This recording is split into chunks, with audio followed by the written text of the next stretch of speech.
walked out of the Oval Office, adjusting his zipper like he'd just wrapped up an important call. But it wasn't a phone call he had finished. It was something else entirely. Behind that door was a secretary, still half-dressed, her bra hanging off the armrest, her cheeks flushed, lips bitten. Just another day in Lyndon B. Johnson's White House. He called himself a simple Texan. But inside that office, there was no simplicity, only a predator. Rude, arrogant, unfiltered. He didn't feel the need to hide anything. On the contrary, he demanded that his lust be accepted like a natural part of the power structure. No questions, no complaints, just submission. He called his dick Jumbo. And yes, he showed it. To aides, to guests, even to Secret Service agents. He'd unzip his pants in the hallway and grin. Ever seen one this big on a white guy? He loved it. The raw mix of power, sex, and filth. It all stewed inside him like a greasy political gumbo, thick with privilege and arrogance. He was the president. And he fucked who he wanted, when he wanted, where he wanted. The Secret Service knew everything and stayed silent. White House staff heard moans through the walls and looked the other way. Because with one word, he could ruin you or make you. It all depended on his mood or who happened to be kneeling in front of him. He personally ordered the White House showers to be remodeled. He wanted the mirrors placed just right so he could watch. Who entered, who bent down, how the hips moved. He was a sexual paranoiac, voyeuristic and in control. He had many lovers, but one stood out. Blonde Babe. That's what they called her, on paper and behind closed doors.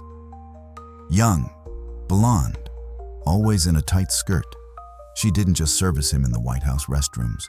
She flew with him on foreign trips. She had her own section on the presidential plane.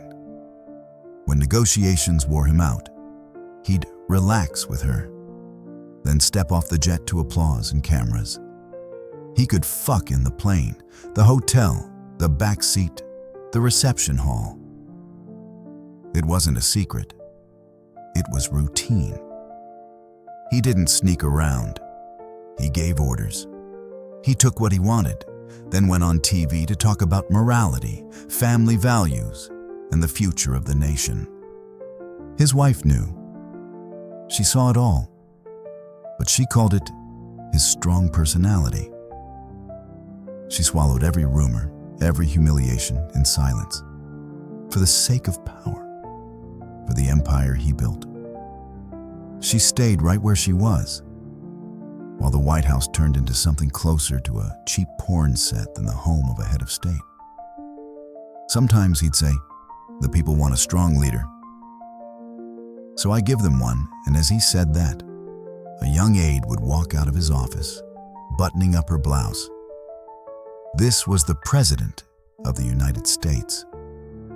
The man who signed laws, appointed generals, and sent soldiers to die, and fucked women on the dining table of the White House. He knew he could. That was enough. Not because he was handsome, not because he was charming, but because he was the president. Because behind him stood the Army, the Navy, the CIA, and silence. To Lyndon B. Johnson, women weren't passion. They were tools. He used them to feel dominance, to remind himself and everyone else, "I'm up here. You're down there sometimes," literally. He chose the kind who wouldn't ask questions. Secretaries, interns, even diplomats' wives. He knew who would swallow in silence, and who would swallow more than just humiliation. He held private meetings in the White House showers, where the mirrors were part of the script. He had special panels installed so he could see everything. Not like an office, but like a stage. Only instead of props, naked bodies. And instead of rehearsals, commands. On your knees. Now, sex wasn't a secret in his administration. It was routine, a ritual. Morning, a briefing with a general. Afternoon, a civil rights bill. Evening, a blowjob from blonde babe. Sometimes in between. Sometimes instead of everything else. He knew who to call and when. So did his aides. No words were needed. Just a look, a nod, or a quiet phrase. Tell her to come in. Alone, he could publicly humiliate a man. Then an hour later, invite that man's wife for a private consult. And no one objected, because he was power. And if he wanted your woman, she became part of the state. One day he skipped a scheduled meeting with the Secretary of Defense. Why? Later it came out he was screwing a stenographer in a supply closet. The Secret Service covered it up, reshuffled the calendar. No one dared ask questions. The president was occupied. That was enough. Sometimes he'd bring a woman into the office in front of 2 or 3 men, and looking right at them, he'd order her to undress. Not completely, just enough. Enough to remind everyone who was in charge. He didn't just govern the country, he governed humiliation. He turned desire into a performance of control. For him, sex was no different than signing a bill, deploying troops, or appointing a judge. Just another act of power. He could be mid-negotiation with a senator and say, "You want your bill passed? First, let me relax." You know with whom, and the senator would stay silent, because everything depended on Johnson. And the women stayed silent too. Some out of fear, some out of something worse, belief. They thought they were part of something bigger, close to power, close to God. But this God was lustful and ruthless. He knew no shame, no limits, only one rule. If I want it, I take it. When he left office, no one knew what to do with what remained. Not the papers, not the policies, but the things left behind on the carpet. The smell, the memory, the stain.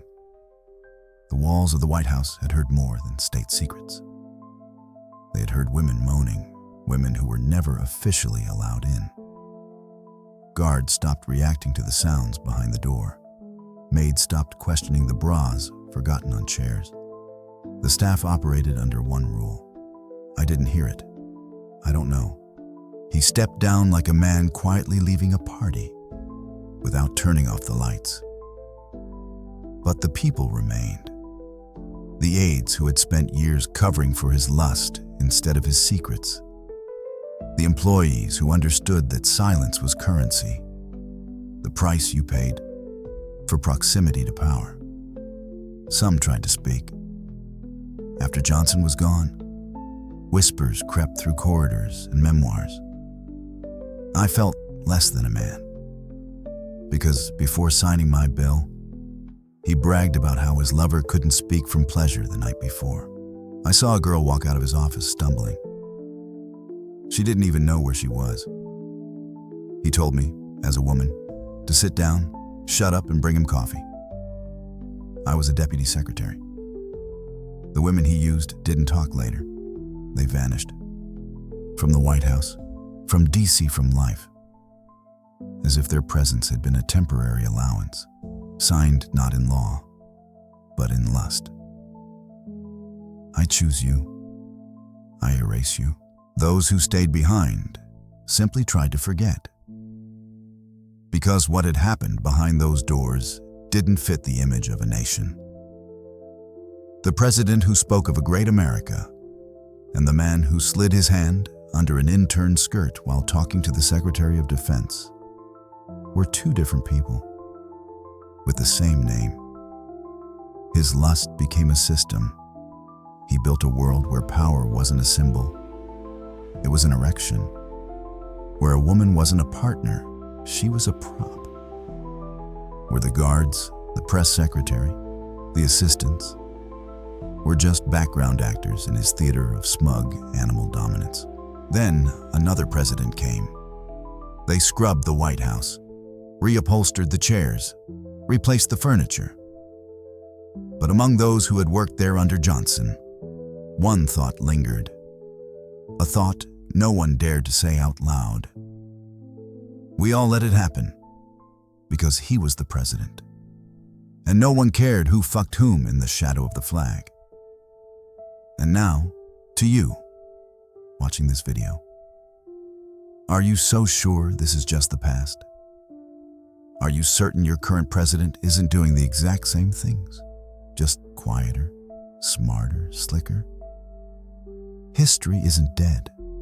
History is a mirror. And every time we look away, someone else is looking in. Someone who abuses power. Someone who thinks he can get away with anything. Someone who fucks in the shadow of the flag and laughs at those who believe his clean speeches. Yesterday, it was Johnson. And today? Are you truly certain it's not a narcissist in a patriot suit?